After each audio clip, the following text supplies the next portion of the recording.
translation. So Itzel, if you could share the gift of your talents for translation, that would be great. Awesome. Thank you so much. Hello, everyone. My name is Itzel, and I'm here to provide simultaneous interpretation services. I will be sharing some instructions in Spanish first, then I'll switch them over to English. Hola, muy buenos días a todos. Mi nombre es Itzel y estoy aquí para proveer los servicios de interpretación simultánea del inglés al español o español al inglés. Estoy aquí porque los organizadores de este evento se han comprometido con la justicia del lenguaje. Así que queremos asegurarnos de que cada persona pueda escuchar y ser escuchada en el idioma de su corazón. Así que en unos momentos vamos a encender la interpretación simultánea. Ya que la enciendamos, van a poder ver un icono terraquial o un icono de un mundo en la parte inferior de su pantalla. Aquí es donde van a poder elegir entre el canal de español o el canal de inglés. Este será el idioma en el que les gustaría escuchar y participar durante la reunión. Como repetí, aún no está encendido, o lo voy a repetir, aún no está encendido, pero cuando lo enciendamos van a poder ver el icono terraquial en la parte inferior de su pantalla o tal vez esté en el botón que dice More o más con los tres puntitos. Asegúrense de que si no son completamente bilingües, por favor, elijan su idioma para que cuando yo cambie de un idioma a otro, usted pueda seguir escuchando en el idioma que eligió originalmente. Si en algún momento tiene alguna pregunta, alguna duda, por favor déjenos saber en el chat o con su micrófono y siempre estamos felices de ayudarles. Gracias. All right, so I will be providing the simultaneous interpretation services. So just a reminder that I'm here because the organizers of this event have made a commitment to language justice, which means we want to ensure that every single person is able to listen and be heard in the language of their hearts. So in a few moments, we will turn on the simultaneous interpretation. And once we do, you will see a globe icon at the bottom of your screen. It might be under the More button with the three dots. It's important for anyone who is not completely bilingual to choose either Spanish or English as your language, and this will be the language that you would like to participate and listen during the session. So, like I said, it's important for every single person to choose a language so that whenever I switch from one language to the other, you will continue listening in the language that you chose. And we will have not turned it on yet, but once we do, you will see that globe icon at the bottom of your screen. If at any moment you have any questions, please let us know in the chat or with your mic. We're always happy to help. And I just ask for everyone who's presenting to please speak at a conversational pace so I am able to transmit the best version of your message. And thanks so much for having me. And we should be good to start the interpretation. Great. All right, so you can click on that more and you'll see the globe. Great. So my name is Joanne Burke, and I'll be your host for today's webinar for Me to We Community and Transformational Change. We're kicking off this 11th annual challenge, having adapted Food Solutions New England, adapted the 21-day racial equity challenge created by by Debbie Moore, Dr. Eddie, oh, here I go, created by Debbie Irving, Dr. Eddie Moore, and Dr. Marguerite Pennick Parks using a food systems lens. We have been encouraged by engagement throughout the US, Canada, and over 40 countries. So thanks again for joining today. We appreciate your participation during a time when challenges of race, justice, and equity are shaping much of our national landscape. We hope you are staying healthy and enjoy the beginning of spring. Next slide, please. And as typical, Food Solutions New England embraces that we share a land acknowledgement. Since I'm coming from New Hampshire, I will share that we are currently calling New England is still home to the Penobscot, Passamaquoddy, Maliseet, Micmac, Abenaki, Mohegan, Wampanoag, Pico, Nipmuc, Massachusetts, Niantic, Poconet, Pennacook, and Narragansett people, among others. FSNE, Food Solutions New England, honors and respects the many Indigenous peoples connected to this territory on which we gather. We do encourage you to learn more about who is traditionally on the lands that you're sitting on as you embrace in this webinar, and how you can work to support their efforts, their sovereignty for well-being, rematriation, and reclamation. Our thoughts before we get started with the challenge, our thoughts surely are with people experiencing war and genocide, racism, and all forms of oppression. These leads to extensive loss of life, destroyed communities, and lead to the inability to meet basic human needs. As we grapple with how to navigate persistent racism, a lingering issues of the pandemic impacts and unjustified conflicts, it is the time to engage in racial justice and equity work extensively, because it's only through structural change that begins with a deep look inwards will we be able to truly adapt to address those inequities. So we hope that this challenge provides you with this opportunity to think, learn, reflect, and act. And always the resources of the 21-day challenge remain accessible to you throughout the challenge and beyond. So we welcome your continued participation, not just for the 21 days. Next slide. So who's with us today? Let's take a few minutes in the chat to type in where you're coming from, your name, where you're joining us from. Let's see what we're getting, because we know we have people from lots of different spaces and places.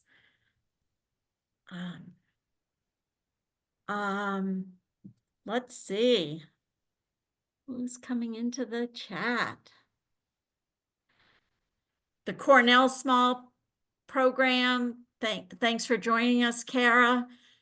Linda from Omaha, Nebraska. I have to say, when we're doing license plates in New Hampshire, I have a hard time finding Nebraska. So good to see you on our website. Minnesota, Missouri, Denver.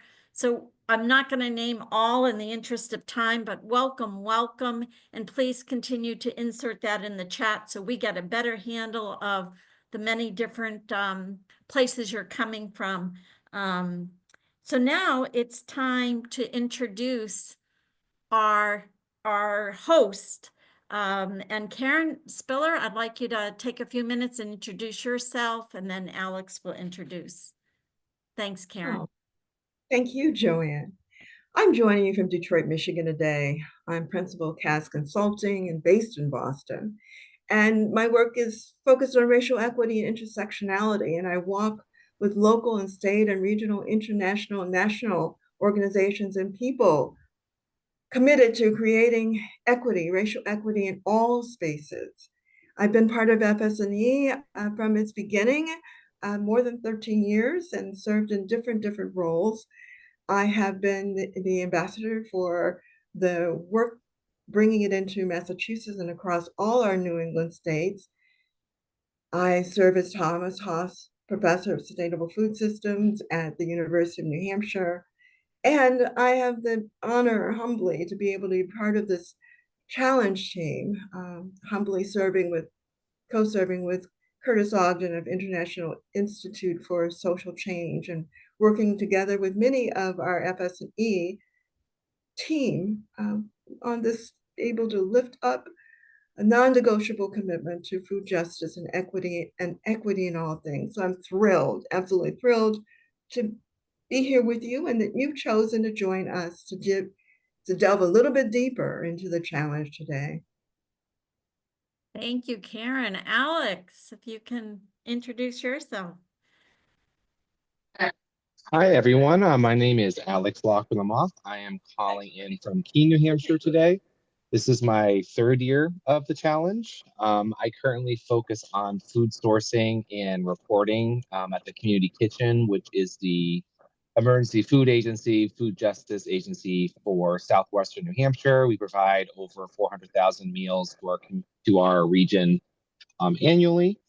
But broadly, I've worked in the education field, housing, arts and culture, violence prevention, advocacy at the intersections of social inequity and transformative movement work, both professionally, academically, and personally. So very privileged to be here with you today. Thanks, Alex. And again, my name is Dr. Joanne Burke. I'm a nutrition and sustainability food systems consultant, a registered dietitian by training, and a clinical professor emerita from the University of New Hampshire. I currently serve on the board of New Hampshire Hunger Solutions, the racial equity planning team that I've been honored to be a part of since its inception, the Society for Nutrition, Ed, and Behavior Division of Sustainable Food Systems, and am fortunate to join Allison and others on our webinar today on the Right to Food Working Community of Practice. So I truly believe, and we believe in the power of education, community engagement, and relentless advocacy to achieve food system justice through individual and community action as we learn, reflect, and act through the challenge of how we can work at the regional, community, national level to change and to make better a more just food system. So welcome, welcome. And with that, we'll go to the next slide, please. And I will have the honor of introducing our guests, our invited panelists today. So, Dr. And honestly, these introductions could go much longer, but we have a time limit. But we thank these amazing visionaries for their work in the food systems and joining us today. Dr. Nadine Perry has over 26 years of experience in educational settings. For most of her professional career, Nadine has devoted herself to a wide range of diversity, equity, inclusion, accessibility, and social justice causes that support coalition building and foster a sense of belonging for humans, especially those from historically marginalized and underserved identities. Although engaged in intersectional work for many years as a faculty member, practitioner, and as a researcher, Nadine views herself as a lifelong learner who consistently seeks new knowledge. Her current initiative is creating a Center for Neurodiversity at the University of New Hampshire in Durham, and Nadine resides in Nottingham, New Hampshire with her husband, Carl, and her two cats, Mitten and Finn. So welcome, Nadine, to the conversation. Our next guest is Allison Cohen. Allison is a co-founder and director of the National Right to Food Community of Practice, a growing network focused on shared learning and capacity building among those advocating for the right to food at the local, state, regional, and international levels. Previously, Allison served as the Senior Director of Programs for Why Hunger for 13 years, and prior to that as Director of the Northeast and Midwest Programs for Heifer International. Allison has 30 years experience supporting grassroots-led organizations and addressing the root causes of hunger and poverty at the intersection of food insecurity, agriculture, racism, health, human rights, and climate change. Although Allison is in New York at the moment, she still considers herself a Southerner at heart from the mountains of North Carolina. And then lastly, but not least, Noelle Didla is an immigrant from Guntur, South India, making Jackson, Mississippi her home. She serves as the chair of the MS Food Policy Council and is a co-steward of the Center for Mississippi Food Systems. Noelle is the co-founder and co-steward of the Deep South Solidarity Fund, a giving experiment that abundantly provides unrestricted fundings for BIPOC individuals, institutions, and movement infrastructure development across Alabama, Arkansas, Mississippi, Louisiana, and Georgia. Quite an area. Noelle also co-stewards human rights and reparations work globally with partners in Ghana, Brazil, India, and other places. We are truly honored to have these visionary women and committed leaders to join us for today's webinar discussion. So thank you for joining. And next slide, please. And Karen, if you can lead us in this. So thank you, Joanne. And thank you again to Dr. Nadine and Allison and Noelle for joining us today. You know, when we talk about the 21-day, the Food Solutions New England 21-day Racial Equity Habit Building Challenge, really want to anchor it in Food Solutions New England as where it has come from, where it is stewarded. And so Food Solutions New England, many of you know us as that multicultural, multi-generational, regional collaborative of individuals. We're organizations, we're agencies, we're working across the different sectors of food and government and access and affordability and food waste and soil health, all of that. Fishermen, farmer, but yes, we're all eaters in this food system. And it was organized to support the emergence of sustainability in that food system as a driver for healthy food for all, racial equity and food justice, sustainable, and we're thinking about farming and fishing in healthy, thriving communities. And so this was back in 2010, in the spirit of all of that, in a response to a sense of greater connection and trust and deep collaboration across the states. And all the knowledge that is there, all the commitment that there's, all the visioning, the innovation that is among us. And Dr. Tom Kelly is the founder of the Food Solutions New England and director of the University of New Hampshire Sustainability Institute.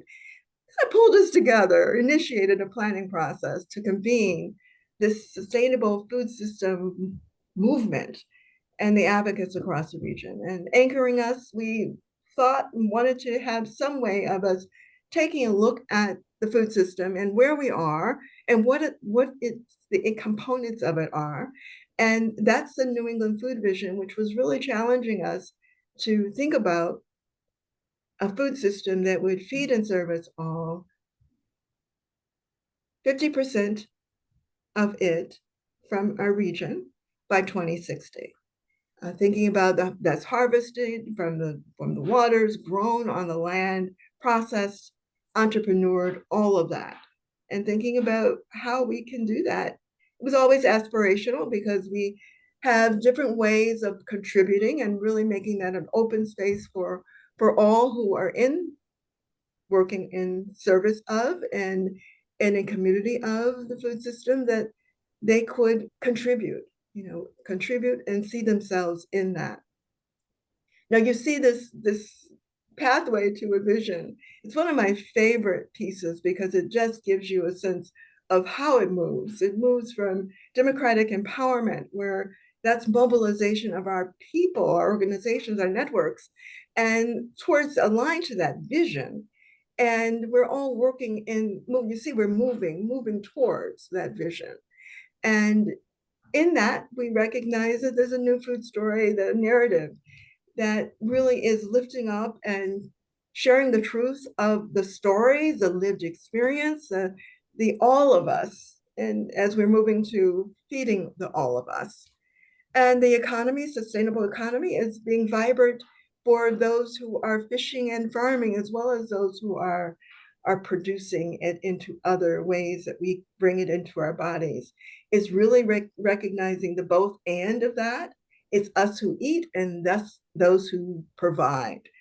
And that is designed that when you see the walking, and I always want to just emphasize that the walking is coming back and forth, it's going across those waters, it's going across that land, because it's not linear.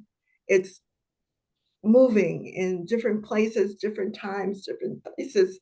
It's all of that, and inviting us to be able to walk or run or skateboard, swim over to the democratic empowerment, and then leave the greenery of that and swim over, walk over, wade over to the business case. So we all want to recognize that there are different ways that we participate in this, contribute to it.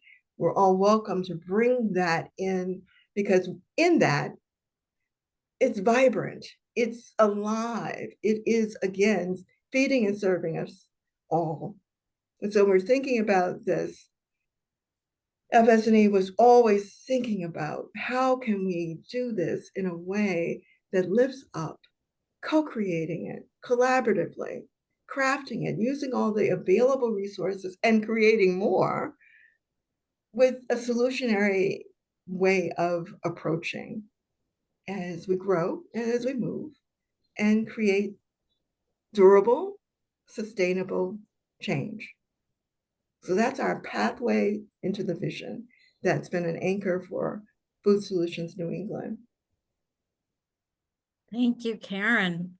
You have summarized a lot in one image. So next slide. And as you can see, this idea of mobilization and really thinking about, and isn't that so important in the times we're in? So really today's equity connected, interconnected goals remain similar for our position over the years, is understanding the critical importance of racial equity in our work, clarifying how the challenge works, and really remembering that it's not just about learning and reflecting, but a call to action, understanding the intersectionality and interdependence of all our work, and celebrating our commitment. And it's no small feat to say, yes, I'm going to embrace for 21 days active learning and knowledge. And by all means, if you miss a day or two, the material stay up. Do not berate yourself. Life happens. So let us celebrate our commitment to the challenge and embrace the possibilities and the need for our mobilization and commitment. Next slide, please. So basically what we'll be doing today is looking at why we created the challenge, looking at the specifics of how it works, and hearing from our guest panelists on perspectives and their view and vision and just their insights, and understanding our own motivations for why we're here, and answering any of your questions and answers. And even if you leave after you finish, we are so available at Food Solutions New England to take any of your questions and answers about the specifics of the challenge. So with that, we'll take the next slide, and Alex is going to really share a little more of the deep dive of why racial equity and why is it non-negotiable in our work. So Alex, thank you. Of course, thanks, Joanne. Yeah, so I'm just going to pose like a few questions kind of about why this work is important. So why explore racial equity in the food system? So we know that the food system is built upon food inequities.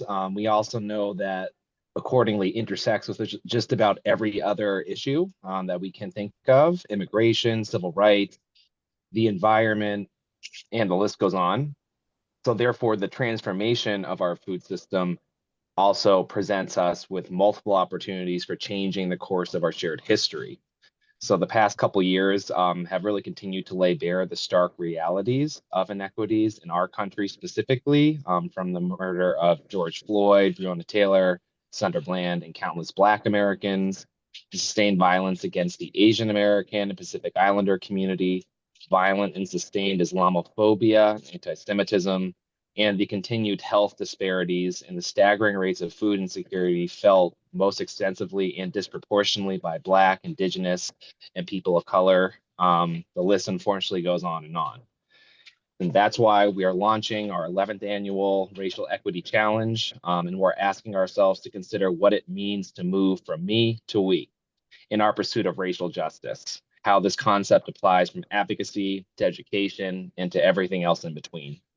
These 21 days are going to ask us to consider how our work and passions in the food system intersect with the other systems that we all move through in our daily lives, and also how our actions and our relationships can contribute to building community which is grounded in trust, solidarity, and love.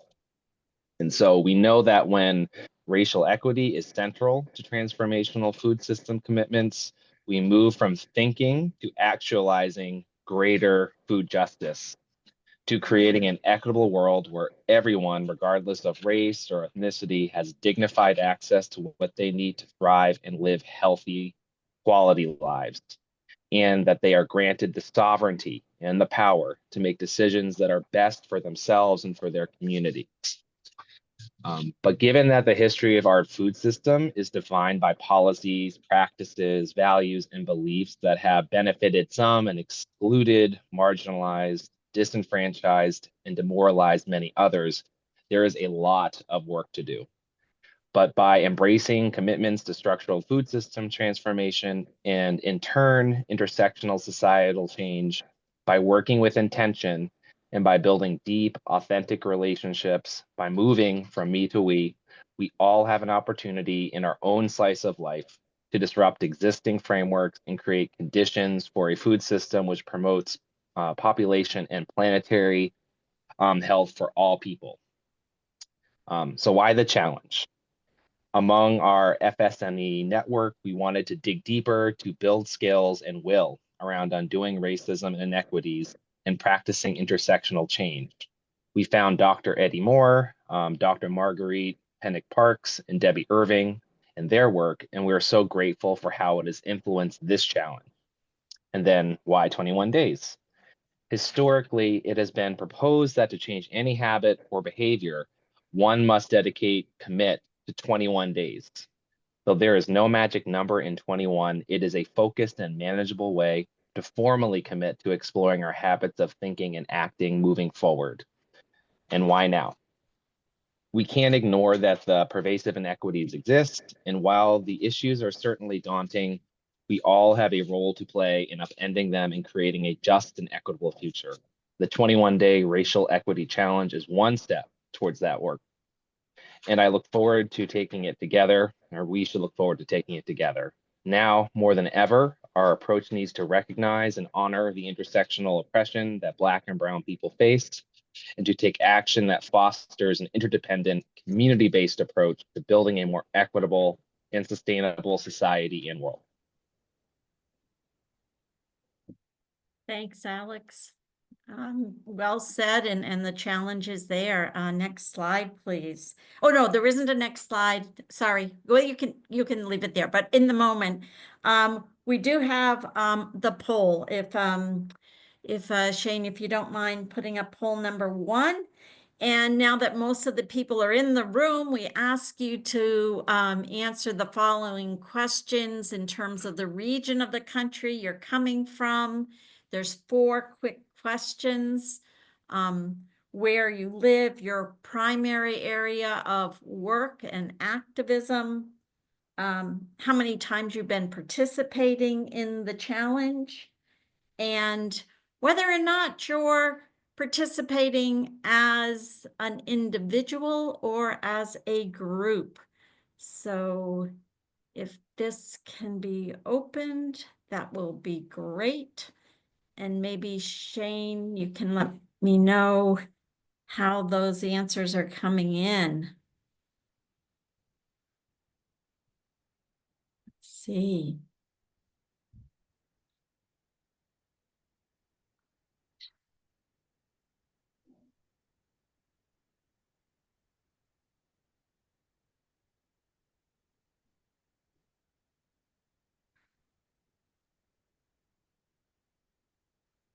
Okay, let's see. All right. So we've got a range of food security and access that a lot of people are coming from, the government, health and nutrition, but also natural resources, education, formal and informal, and community advocacy. And my goodness, this relates to all of us. And as we can see, the cross-sectionality of our work and food systems. For many of you, this is the first time, and we are delighted you're joining us and learning about it. And for the second timers, 15%, and the third time at 6%. So welcome, welcome. We can really see that we've got educators, activists, government workers, private citizens, And really, it is. It's all about the me to we. Collectively, we have seen these past 6 weeks what movement building means and the need for it. And so, welcome, welcome. And with that, and again, in the interest of time, I'm going to turn it back over to Alex to give those sort of practical questions of how's this going to work? Alex? And Alex, I'll let you say next slide to Shane so he can follow along with that. Thanks. Thanks, Joanna. All right, so now on to the fun part. Yeah, so how does it work? Let's get this set up. So yeah, so the first thing to do is you can sign up either as an individual or collectively as an organization or as a group, which we recommend, just because the community-based nature of it. But for as individuals, we recommend that each person signed up individually. You go to the FSNE website and access the registration link. Please fill it out completely so we can better know who is participating and where you work or engage with food systems. Once you signed up, you'll receive an email with some options for pre-work, which include readings and videos and other media that will give you all the tools you need to get the most out of the challenge. FSNE will send the sign up link to all webinar participants. Alternatively, you can go to the FSNE website to sign up. If you're signing up as an organization, one or two people in the group can sign up and forward the daily prompts to the other participants. Ultimately, participation is their choice, of course. As you sign up as an organization coordinator, please indicate your role as facilitator and let us know approximately how many people from your organization or group will be participating. And remember that during the sign up, let us know if your organization will be participating. There is an option to identify who the facilitator is during this step. So next slide, please. Yeah, so a really important about for the challenge is to share the word about the opportunity to participate. So we have observed and experienced that personal invitations, inclusion in email newsletters and social media are particularly effective. Just leveraging, like, people often will participate in activities if they are recommended it by someone that they trust. So use your networks. All right, next slide, please. So as an overview, when you receive your FSNE challenge emails, you'll get a daily prompt. So the prompt will be a question to get you to reflect on race in your own life and work. And it will include a link to a short video or article or other media to offer a frame for your reflection or specific context. So basically the goal is to learn, reflect, act, and go deeper. And you can spend typically between 15 to 20 minutes or more, of course, than that if you have the time. There will be time for more reflection on the weekend and to explore other resources on our resource list, which is available on the Food Solutions New England website. Remember that it is totally fine to go at your own pace or choose how much of each day's material you can fit into your schedule. Even if you miss a day completely, there is no problem starting again on the next day. And so, again, speaking to how people have a lot of agency and choice about how they engage, we encourage, if folks are interested, to reflect and record and to journal. Rather than just thinking about each prompt and moving on, feel free to capture your thoughts so that you can come back to your insights and questions, particularly as they relate to you personally, to the work that, or to work that you do, or just issues that you find important in your communities. There is, again, also an additional resource list beyond just the shorter emailed prompts with a lot of additional videos, blogs, articles, books. If you've done this challenge before, you can see that there's a mix of new and some repeated foundational materials. They're a gift that keeps on giving. So feel free to review this updated list and check it out. Again, it lives on the website, and you can also download it as a PDF. So next slide, please. We want to Thank you. emphasize that the challenge isn't just you taking notes in your room, it's interactive, it's relational. It's about going from me to we, community, and transformative change. So you will find a link to each of the prompts in the daily email that'll take you to the online discussion platform. There's space on the discussion platform to share your thoughts with other folks, to read what other people have to say, and to engage in conversation either in response to each prompt or in an open space for free-form discussion. So practice this and share with your people. Next slide, please. So there is also an option to have hosted self-organized discussions. So we can go from a group of learners to a learning group. So to help participants who are interested to lead discussions during weekly staff meetings, community gatherings, or even at home over dinner, or whatever context is relevant to you. FSNE will also be hosting facilitated online discussions every Friday during the challenge from noon to 1:30 p.m. Eastern Standard Time. And the registration links will be in daily emails. Next slide, please. Okay, so tools for group. So if you're not sure where to start your group discussion, we have created a discussion guide to support you. Download from the FSNE website, and you can review for sample discussion group agendas and tips on how to handle potentially difficult discussion topics. All right, you can go to the next slide. All right, so for participating organizations, if you are participating again as an organization or a group, don't forget to register accordingly. And if you're interested in having your organization or group listed, you can see them online and you can use the badge you can see on the presentation on your own website, your social media feeds, etc. Hundreds of businesses, nonprofits or NGOs, agencies, universities, faith groups, and other groups across the country and beyond have participated in the challenge, more than 900 last year alone. All right, next slide. And again, just emphasizing the goal of this challenge is to connect with others. Online is one platform. We'll be using the hashtag FSNE Equity Challenge on social media to spread the word. And then just in general, any technical questions during the challenge can be sent to the contact us link on the FSNE website, or you can email fsne.info@unh.edu. And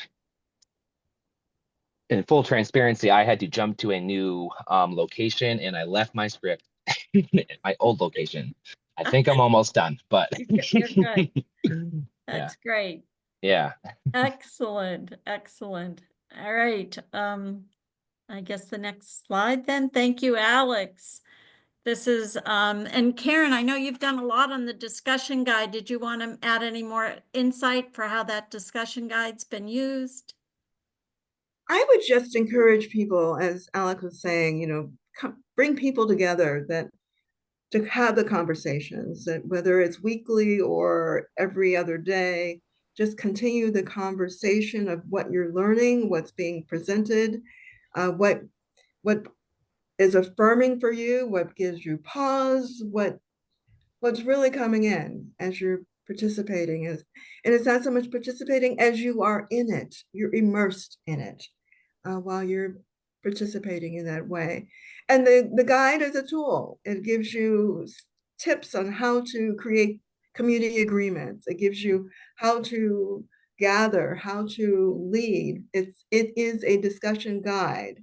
It's inviting you to lead, host, as we call it as well, host those opportunities for the deeper learning, the shared learning that only happens in community. It only happens in community with others, where you're building trust and care and a way of being together. So Thank Joanne, you. thank you for that. Thank you so much. And so now it's my distinct pleasure to pose some questions to our guest panelists and hear from them some of their perspectives. So the first question to Dr. Petty is to really sort of explore for each of you as you join us today. Could you briefly identify yourself and share a little bit more about how you engage in this work, what keeps you going? So Dr. Nadine, if you could answer that, that would be great. Yeah, sure. Thank you. So hi everyone again. Nadine Petty, the Chief Diversity Officer for UNH. I've been in the position for about 4.5 years, formally at UNH, and certainly have done this work for a very long time, decades. And you know what keeps me going is that the work is necessary, it's needed. And I think without individuals who are embedded in the work and spreading awareness, and all of you on this call who are committed to the journey of learning and awareness building, we would really have a society that's a lot more troubling and that would have a lot more disparity than we do. And certainly we have a lot of disparity already in the world. And so it's just really important for folks to recognize that not everyone has an equal playing field, and that particularly identities of racial, minorities, have challenges based on systemic, and historical happenings. And in the food space, I'm going to share a story because this is something that sits with me. This came up, I know you all heard it when we met a few days ago, but when I had moved from New York, upstate New York, and I moved to Maryland, Baltimore, Maryland, and this was about 2 decades ago, roughly 3 decades ago. I moved to Baltimore, Maryland, and I was living in a predominantly low-income community of color, so lots of Black and brown people. And the grocery store was about 5 minutes from where I was living, very convenient. And the first few months that I was there, I would go to the grocery store, and I always noticed that the fruit was just terrible. The selection was terrible. The fruit was always bruised, it was moldy. It was just not a lot to choose from. It was kind of subpar, and I couldn't figure out why there was always this bad fruit in the supermarket. The meat section was similar. Lots of, I would say, even outdated meat, expired meat that didn't have good quality. But I would pick through it, buy what I could. As I lived in the community a little bit longer, started venturing out, I would venture out to other areas of Maryland, areas that were less diverse, predominantly white. And I started going to those grocery stores, and I noticed a huge difference in the food that was available in those grocery stores. And so the grocery stores that were in the white communities had more selection, had better selection. The fruit was in better condition. The meat was in better condition. I noticed there was also less junk food offered. There seemed to be more junk food in the grocery stores that were in the Black and brown communities. And I think that kind of started in a lot of ways my thought process around this. And I have to say, I noticed my own privilege. As a person of color, I was a person of color. I didn't have a lot of money back then. I had a car, however. And so because I had a vehicle and access to a vehicle, I was able to drive 20 minutes out of my way to go to a supermarket in a different community and purchase sort of healthier food and have better options. And it made me think about the people in the own community that I was living in that did not have access to a vehicle and could not make their way, 20 minutes by vehicle to another part of Maryland to have access to better food. And so I say all that to say this.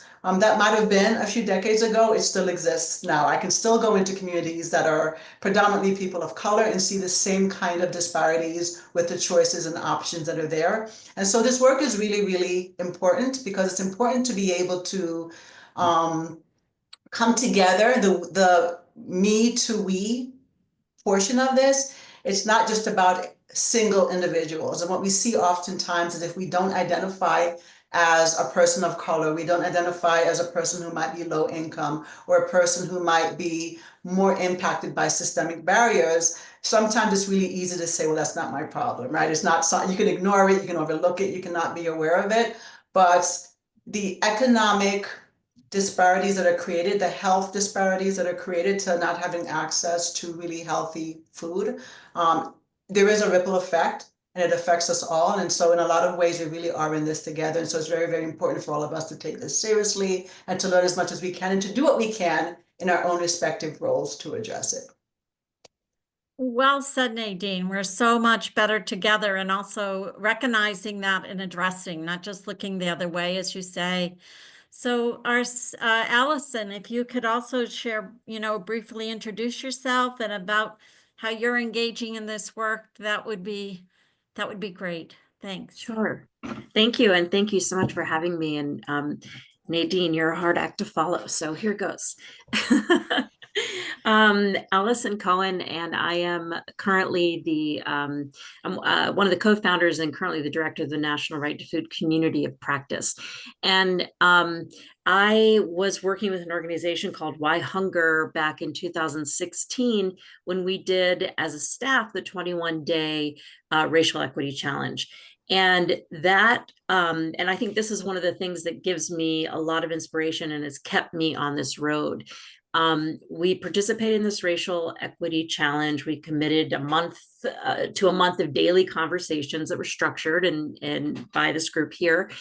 And that led to a deepening understanding. It really helped us move from the me to the we, and to understand that what we were facing as a staff, as an organization, and through our mission was the structural the ways in which race showed up in structures and institutions that we were all a part of and perpetuating in one way or another. And so as a result of that, we decided to look at the structure of our own organization. What is it that we could change at that level? What could we have an impact on that would allow us to, in a microcosm, really adjust the institution that we had the most impact over? And so we continued doing that for several years. It was a really intentional process where we were trying to balance sort of continuing education and conversation, but with action.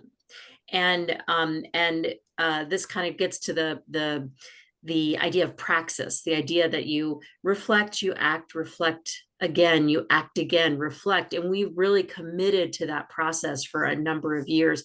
And we did more than just have a conversation. We committed to looking at policies and procedures, including compensation, budgeting, organizational decision making. How was that impacted by structural racism, and what could we do as an organization, within our organization, to begin to dismantle? And so I don't know. I think the thing that keeps me going is that I'm a lifelong learner and dedicated to that, personally and also professionally. And this is entering into this conversation is a lifelong journey. It's a continual daily, weekly, monthly process of engaging with praxis, of learning and acting, and the learning plus acting can lead to the transformation. So I think that's what keeps me grounded and moving forward in this work.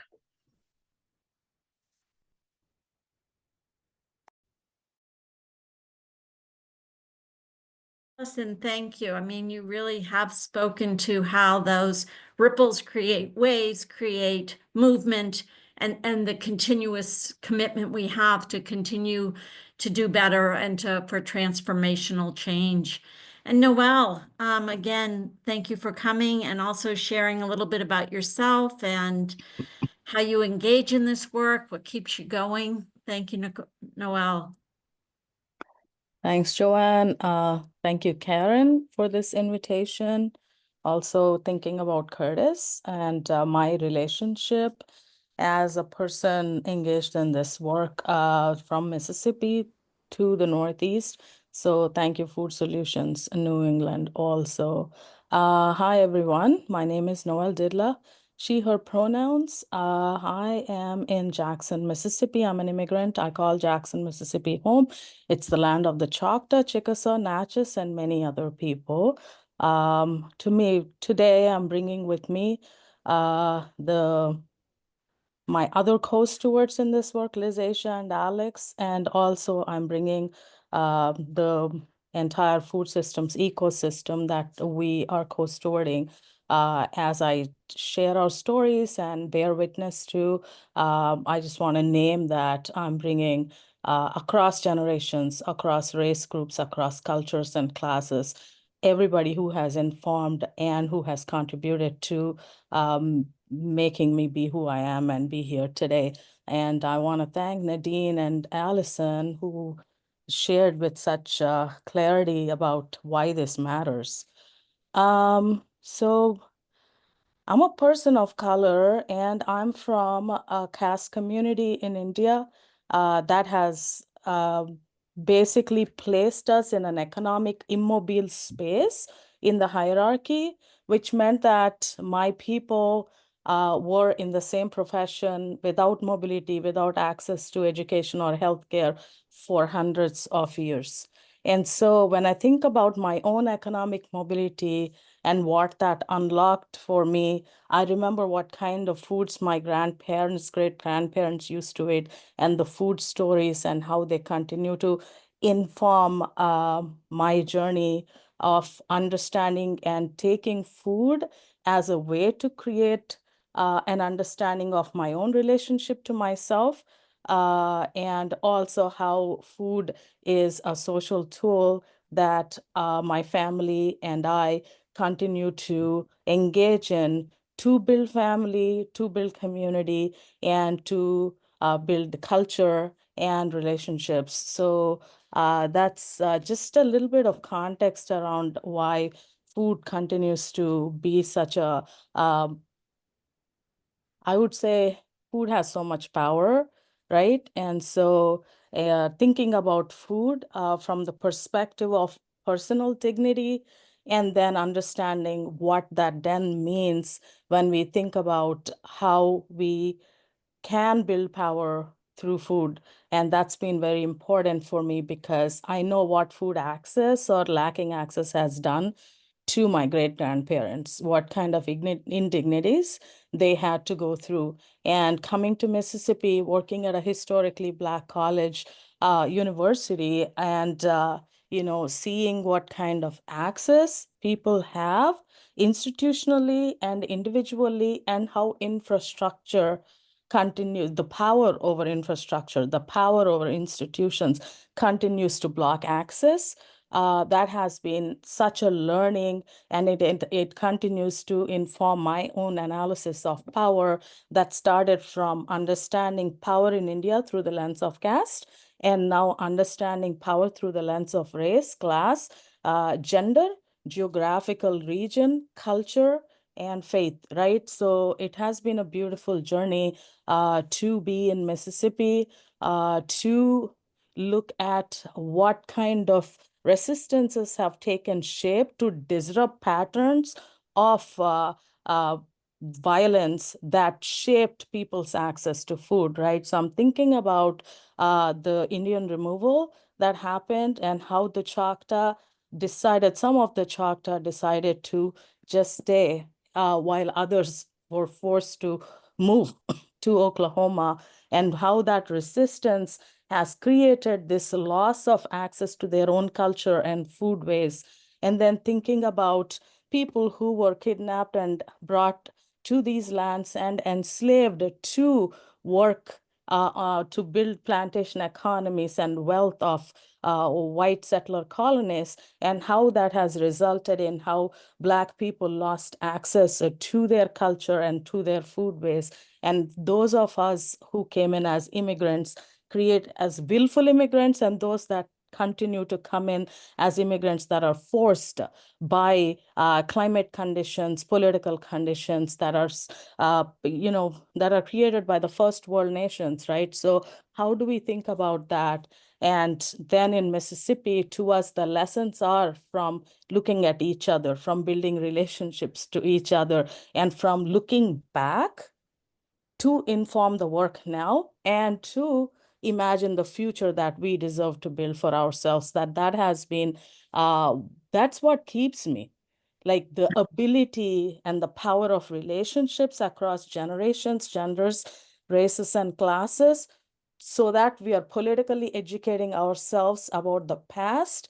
And thanks to examples such as the Choctaw community who are doing amazing work, Vietnamese fisher folk doing amazing work, Black farmers doing incredible work, and the people who are recording these histories, and then the power of arts and culture that has continued to give us the tools and the resources such as storytelling, imagination work, so that we can track the past, track bad leadership, bad policy, and then think about imagining what futures we deserve, right? So that has been an amazing grounding for me that I received through writers such as Kiose Lemon, Mary Coleman, and several other Mississippians who are ancestors to people who are present and helping us move forward.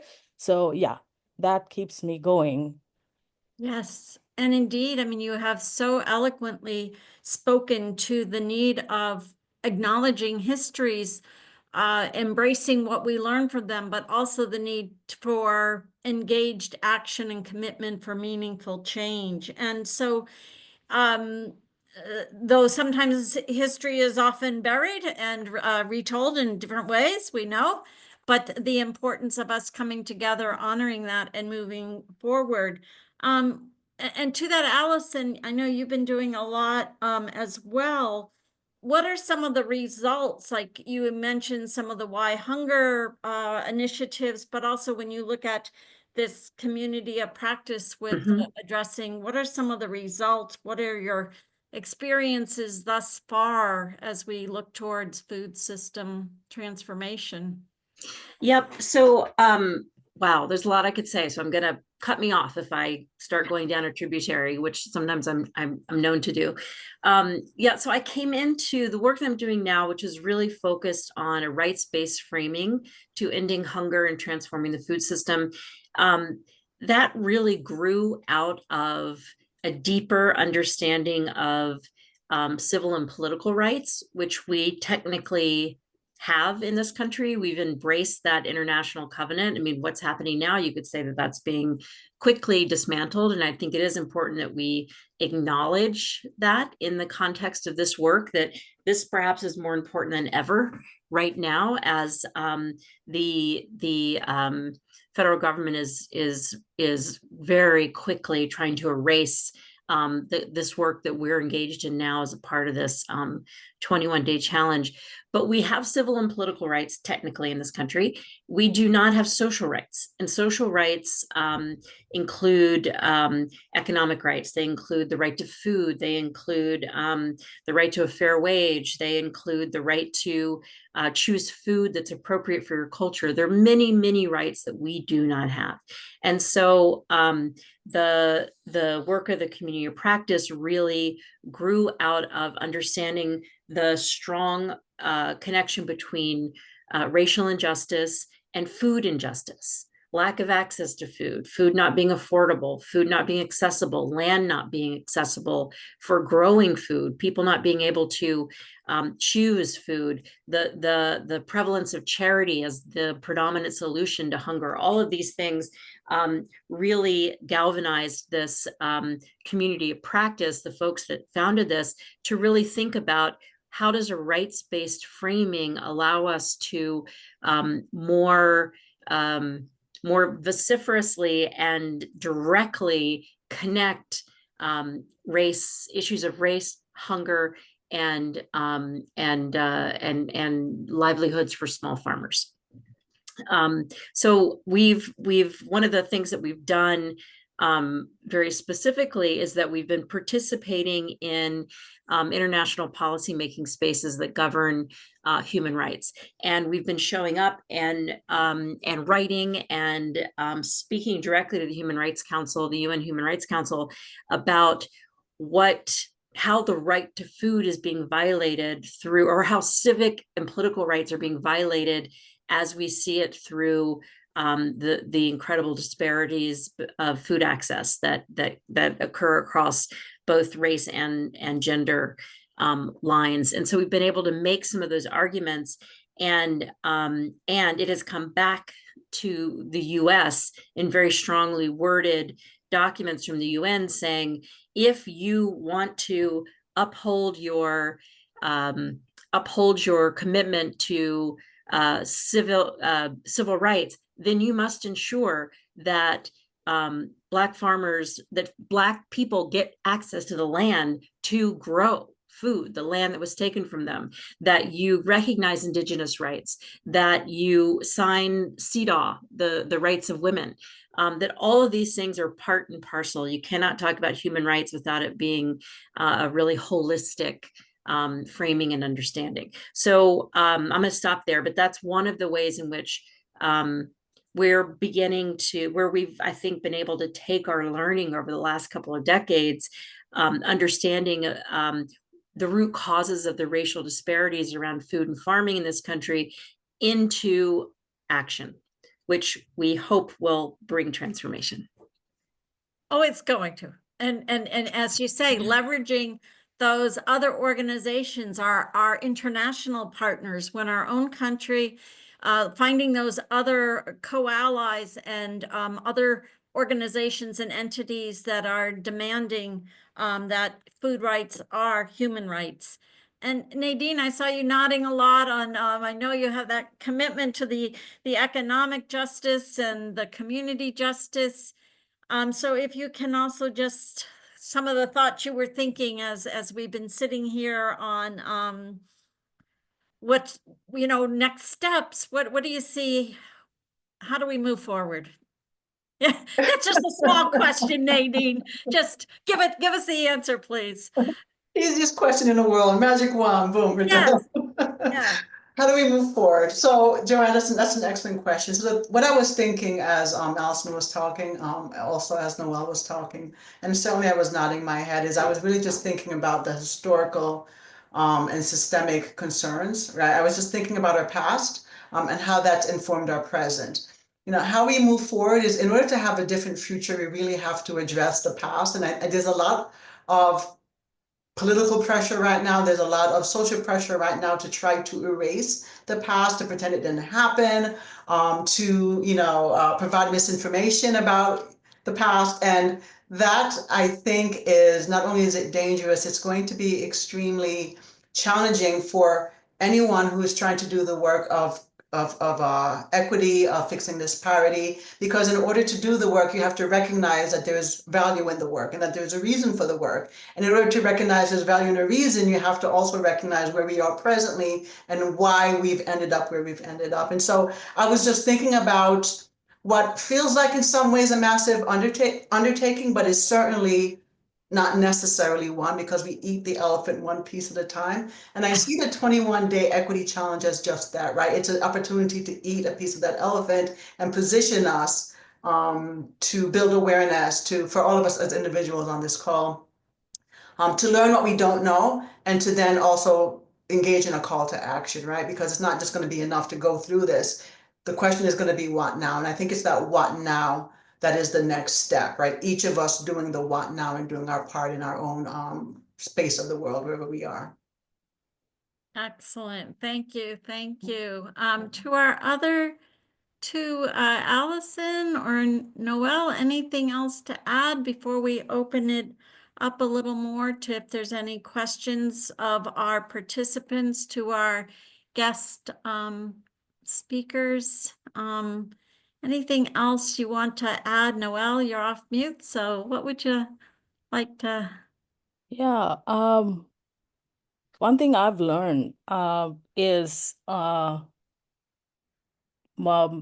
Lumumba, mayor of Jackson, he says this, that people are experts of their economic conditions, which means that, we absolutely have to remember that people know what's happening to them, what has happened to their ancestors, and if conditions continue this way, what will happen to their future ancestors, right? So listening is extremely important, and listening to people, and then, shaping policy with people.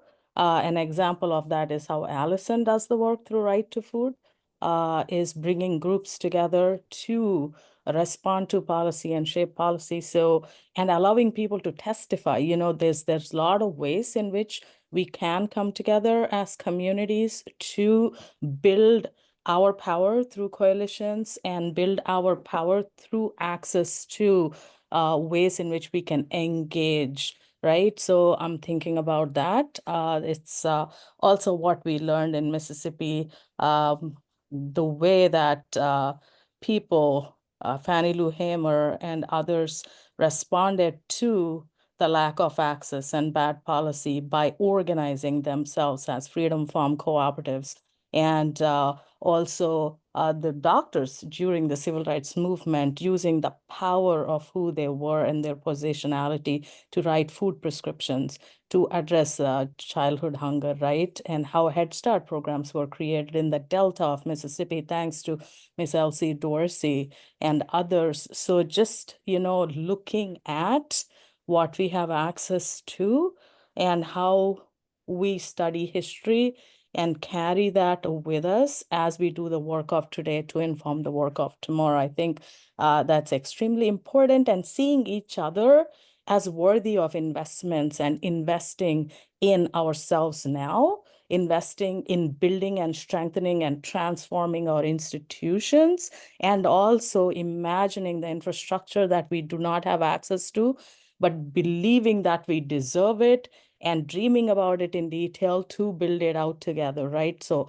all that matters. I think like studying history matters as much as having the spaciousness or creating the spaciousness to imagine the future and understanding the action we have to do in the present, because we are the bridge between what came before us and what's to come after us. And how do we responsibly do the work of building relationships, engaging in cultural and knowledge production, and then how we engage with structures responsibly and through the lens of equity, justice, and sustainable development, so that we are actually allowing the future generations to build on a very strong foundation. That is extremely important in how we do the work of today.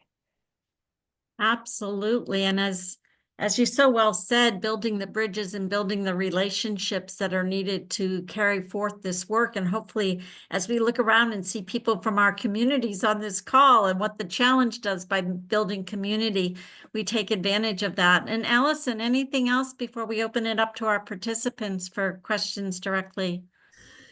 I think one thing that's coming to mind, because I remember engaging in this back in 2016 and having approaching it with a little sense of fear, that that what I quickly learned is that in building the community and having the community together, that I became less fearful of making mistakes, which we're all going to. And so I think that's another really good one thing that I've really learned is that if I'm going to fully transform myself and the culture I'm a part of from this cult of the individual, focusing on the me and then moving to the we, that I need to trust that the community will that my community will create that spaciousness for there to be mistakes, for there to be steps backward before we move forward. I don't know if all of that is, I don't know if that's making sense, but it's more embodied than it is something I've articulated before. But yeah, that's what came to mind when I was hearing Nadine and Noelle and the comments that they were offering. So I just wanted to offer that. Yes, it is definitely a learning journey. So at this point, we've built in time so that you are participants today. Did you have a question? You can either send it up in the chat. Raise your hand, Marcia. Okay, Marcia, do you want to go on off mute?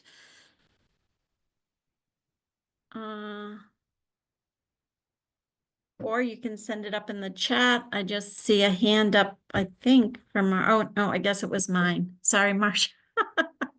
Anyone got a question in the chat for our guest presenters?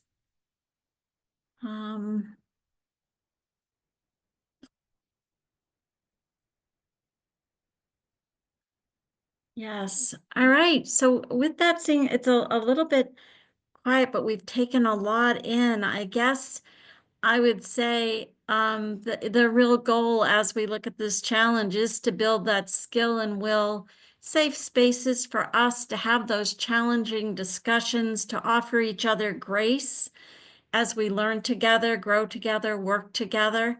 And with that, we'll just go to the next slide and saying, okay, so how do you prepare for being successful? Well, really, to get the most out of the challenge, be generous with yourself, understand life happens, but you will get some pre-work before the challenge actually starts. So if you've never joined the challenge before, there's some materials that help you sort of ground yourself in some of the terminology, the concepts.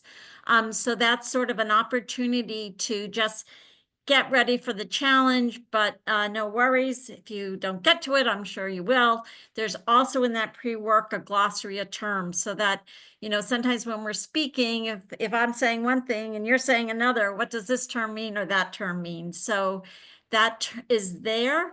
Try to block out some time in your busy schedule. The prompts come in early in the morning, but we all can be busy. We all have life happens. But if hey, you know what? At 6 o'clock, I'm getting up to do that challenge. If you're not a morning person and that's like not your sense of time, then by all means, choose a different time. Maybe it's in the evening with a partner or family member to say, hey, have you done the readings? Let's have a chance to discuss. The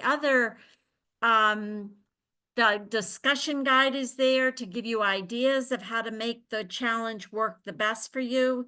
And I would also say, really giving yourself that grace that if you need to miss a day, we don't send out prompts on the weekend except for to say, play catch up. So, life happens, we get busy. Maybe we could only spend 20 minutes on the Wednesday prompt, but you said, geez, I want to get back to something. There were other materials there. So we're all adults. We know life happens, but trying to schedule it in, it's like brushing your teeth or, whatever it is that you have a schedule for, the more you can make it. And I think too, by having a co-ally on that journey, it does help you to stay committed to the learning process. So you'll see there are usually more materials than you can get to, particularly during a work day, but they're there for your benefit or your students. I had used this when I was teaching. I had students participate, and then we would write reflections and then share. And I have to say, as an instructor, I usually don't like correcting assignments.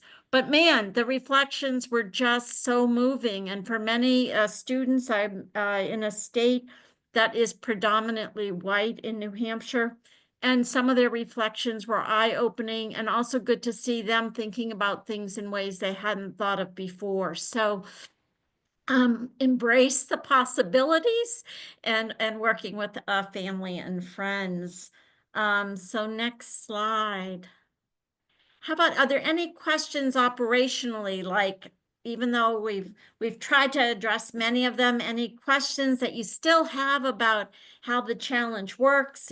There's no cost for the challenge. It is a cost of your time and your heart and your mindset, but you do not have a fee. So students, we're really trying to keep it accessible to many individuals, and glad to see that we can offer some of the language translation as we've moved forward. Any questions coming up?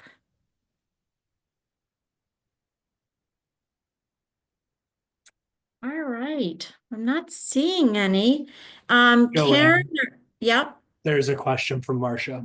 Oh, good, Marcia. This time there really is one. Okay, sorry. Yes, what's your question? How can One of the things that is really hard because I had this idea of really mobilizing in our state because it's been so active and there are a lot of key players in the field of early childhood, but we're no longer allowed to speak about it.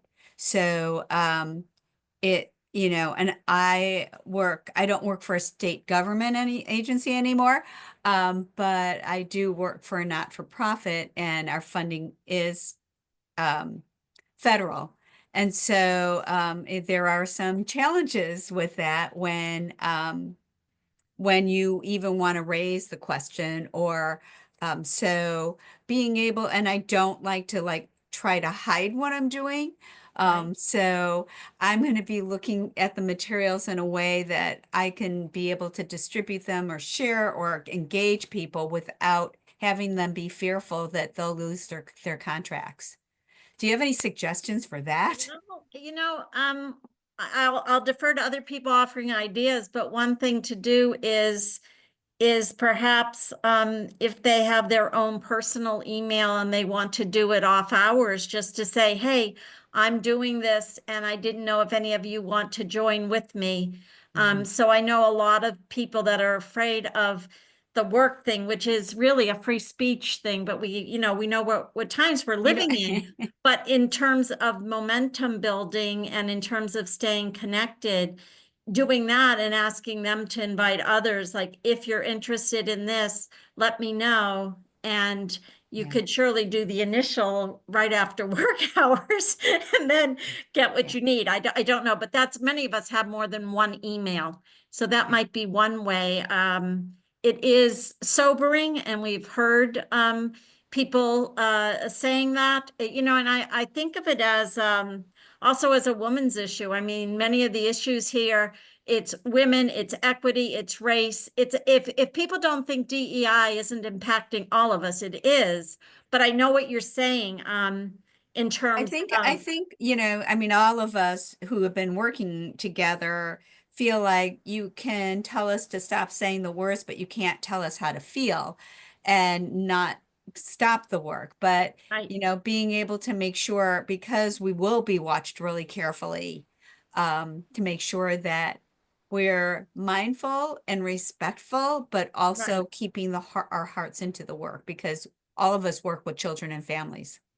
Right. And as Allison also pointed, it's LGBTQ. It's all of us. It's all When of we us. are not all elevating the boat, we're all sinking the boat.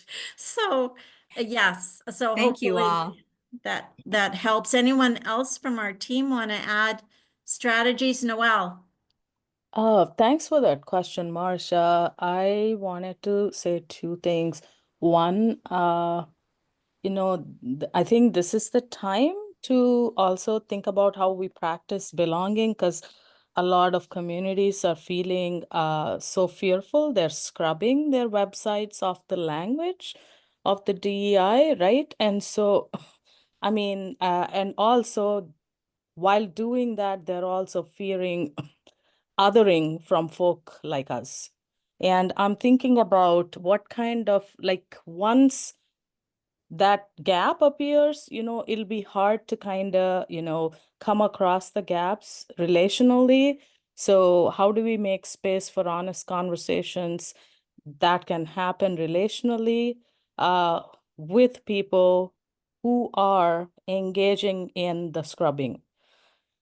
If they are community people, I'm not talking about government, but even within government, there are people like us who probably are working in those areas where this is actually happening, right? So I'm wondering relationally, how do we engage without othering anybody just because we have the privilege not to do that, right? So I'm thinking about how do we bring in dignity to hear what people are experiencing. And so earlier, in response to what Allison was saying about relationships and community and fear, I posted a quote by one of my favorite authors from Mississippi, Kiese Lehman.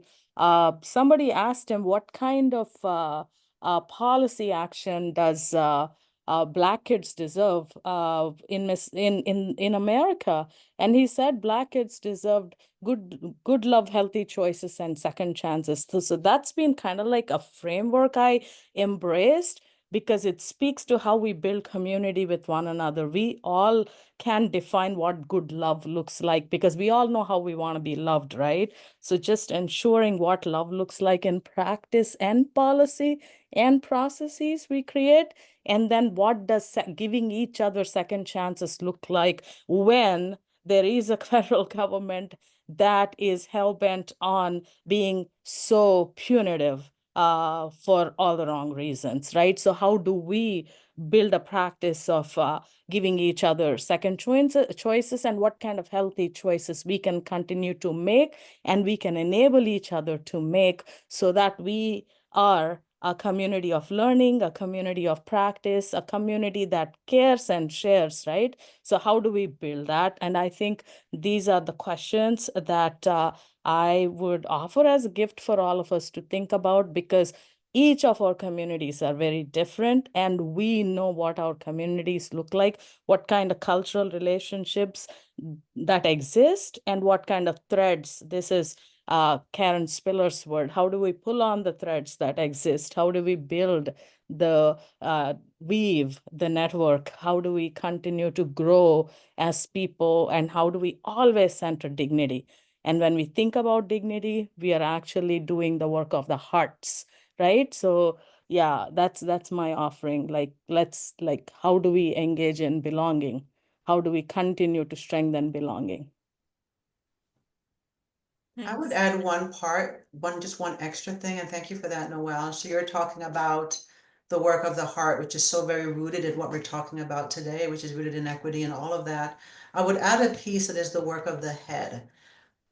What I've noticed is that there are people who, and you had mentioned they're scrubbing websites, they're doing things that aren't necessarily necessary. And what I mean by that, aren't really dictated by the agencies that they may be funded by, may not be dictated by law, because we know the executive orders that came out were not constitutional. We know that there is an injunction, like, all of this. And so the question I would ask folks before they make any action is this action an action that is generated by fear, or is this action generated out of a legal impetus? And right now, I haven't seen any legal impetus. I know the courts are still tossing things around, and there's a lot of things in limbo. And so I would just pass an advice out to say, don't willingly give up your rights.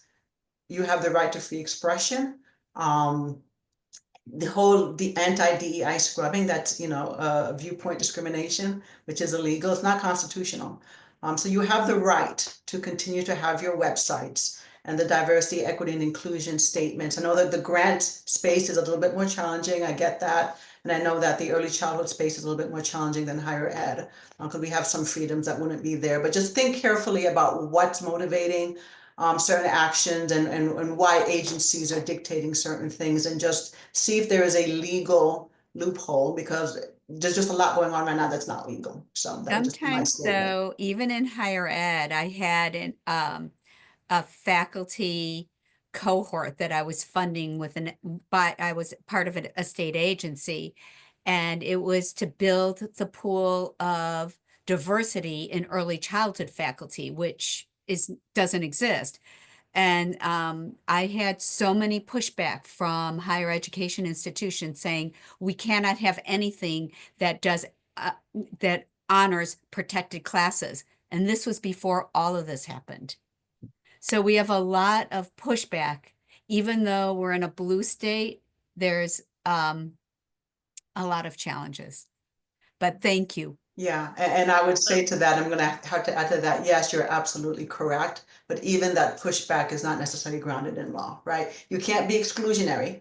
You cannot be exclusionary, but you can certainly diversify groups, recruitment spaces, right? But you have to be making sure that you're inclusive in whatever practices that you're engaging in as you do so. But yeah, but thank you. I do understand, Marcia. Thank you. I hope this was helpful.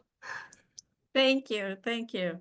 And All right. I'm just gonna say this too, and use the word in inclusion.